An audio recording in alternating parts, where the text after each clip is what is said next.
still sunbaking to get a tan? According to new research by the New South Wales AMA, you're one of many. Despite being aware of the risk of skin cancer, we're still all about that golden glow. The New South Wales AMA surveyed 1,400 medical students, and it was found that 1/3 of them sunbake.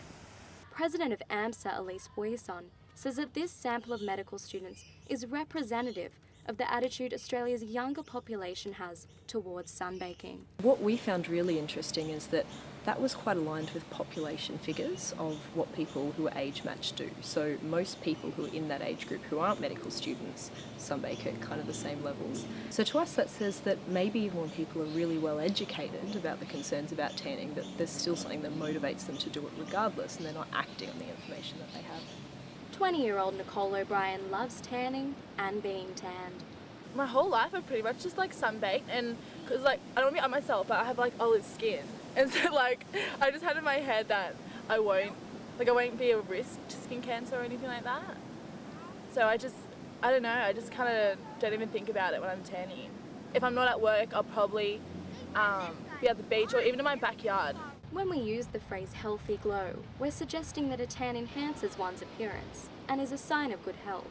We've heard a lot about that, that there's nothing healthy about a tan tagline. And it's really interesting because I think that a lot of Australians would know what that means, but the Cancer Council found that it's something like half of adults that still believe that having a tan makes them look healthy, look better. And I think that's a pretty powerful motivator, that even if you are aware of the health risks, if you believe that people around you see you as more healthy and better because you're tanning, then maybe you don't act on the health information that you already have. Nicole even risks sunburn during summer if it means she will look tanned. I was up in Queensland in Brisbane, and we were tanning for 3 days, and I got really red, lobster red, but then afterwards I pretty much was black. Except the only down part was that I think I was too exposed, and so then I started to shed, I started getting really patchy. It was really gross. The skin cancer didn't even come into my mind, I'm not even gonna lie. A lot of us are under false pretense that skin cancer is age restricted.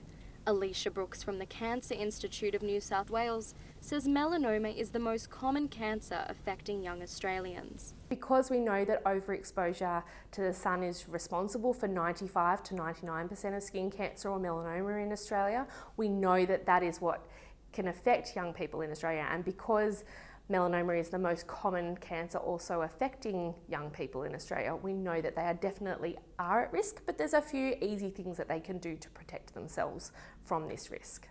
Sun protection is not Nicole's highest priority when exposing her skin to the sun. I don't think about it. So when I don't think about it, it's out of sight, out of mind sort of thing. In my tanning oil, I have a bit of the SPF protection, and so that's pretty much all I have. There are some alternative ways to protect our skin from UV rays besides applying sunscreen. But it's not just about sunscreen. There's 4 other measures that are really easy to use, and that includes using an umbrella, wearing a caftan and a beautiful broad-brimmed hat while you're at the beach. Those big, beautiful floppy hats are definitely in for summer, so I think that that's an easy one to use. We must consider the risks of skin cancer and rethink the amount of time we spend exposing our skin to the sun. Emily Fenech, Gen Y.